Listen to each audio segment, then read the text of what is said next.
Alors, s'inspirer d'autrui est-il du vol? Comme n'importe quel individu, tout créateur est nécessairement porteur d'un héritage culturel et, consciemment ou non, il est imprégné de toutes ses créations antérieures que la vie lui a donné l'occasion d'observer, d'étudier, de lire ou de contempler.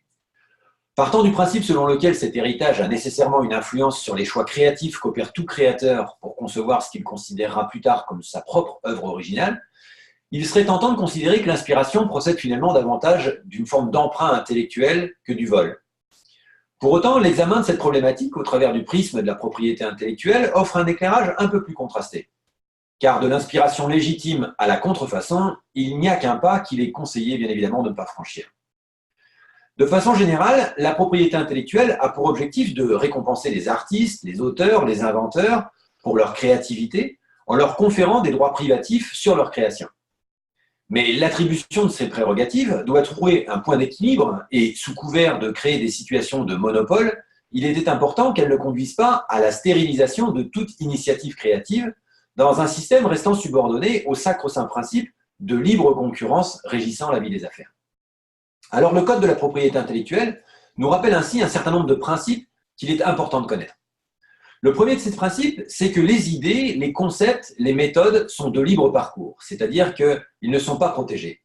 C'est ainsi que Herbert George Wells, qui a écrit La guerre des mondes, n'aurait pu attaquer Roland Emmerich quand il a réalisé Independence Day au motif que le scénario de ces deux œuvres était basé sur l'invasion de la Terre par une population extraterrestre.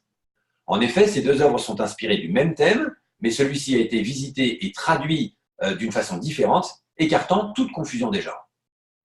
Le deuxième principe important, c'est que la contrefaçon ne se limite pas, comme beaucoup le croient, à une reproduction à l'identique d'une création antérieure. Elle condamne également toute confusion, volontairement entretenue ou non, avec une œuvre originale. On parle alors de contrefaçon par imitation. C'est ainsi que SFR a été condamné en 2003 pour avoir contrefait Lilou, la célèbre héroïne du 5e élément de Luc Besson, en présentant dans une de ses publicités une Mila Jovovich affublée d'une perruque rouge, d'une brassière et d'un pantalon blanc moulant, déambulant dans un décor underground composé de buildings et de galeries de métro. Contrefaçon et agissement parasitaire, conclura le juge en condamnant du même coup SFR à 2 750 000 € de dommages et intérêts. Pour se dédouaner, SFR aura bien tenté d'insister sur le fait que les deux actrices n'étaient pas habillées exactement de la même façon. Mais cette stratégie n'a pas abouti car elle ne tenait pas compte d'un autre principe régissant le droit de la propriété intellectuelle, selon lequel la contrefaçon ne s'apprécie jamais en fonction des différences, mais uniquement des ressemblances.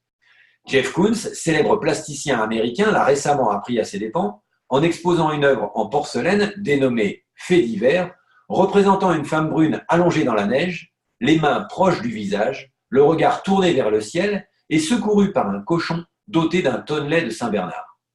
Frank Davidovici, créateur de publicité, y a vu bien plus qu'un hommage, une contrefaçon servile de l'un des plans de la campagne télévisuelle, elle aussi dénommée « Faits divers », qu'il a réalisé en 1985 pour la marque Naf. Il faut dire que les ressemblances sont frappantes et les différences mineures tenant à la tenue déshabillée de l'héroïne de Koons et à la présence à ses côtés d'un pingouin rappelant le froid n'y changeront rien. Bilan de l'opération, 300 000 € de dommages et intérêts, condamnation également de l'éditeur ayant reproduit l'œuvre de Koons dans un de ses ouvrages, immédiatement retiré de toutes les librairies. Et oui, la contrefaçon, lorsqu'elle est avérée, peut aussi être contagieuse et contaminer vos partenaires.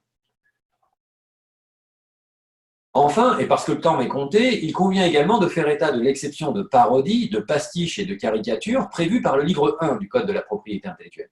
En application de ces dispositions, la reproduction de l'œuvre d'un tiers, même à l'identique, est possible sans l'autorisation de son auteur, dès lors que l'objectif poursuivi consiste à amuser le public. C'est ainsi que la veuve d'Hergé n'a pu s'opposer valablement à la sortie des albums de Pauline Bonnefoy, relatant les aventures de Saintin et de son ami Lou. En conclusion, je crois pouvoir dire que, de façon assez générale, seule la créativité paie et que les emprunts trop appuyés à l'art antérieur, dussent-ils être motivés par une forme d'hommage, ces emprunts présentent un réel danger dont les contours sont parfois extrêmement complexes à apprécier. Merci beaucoup de votre attention.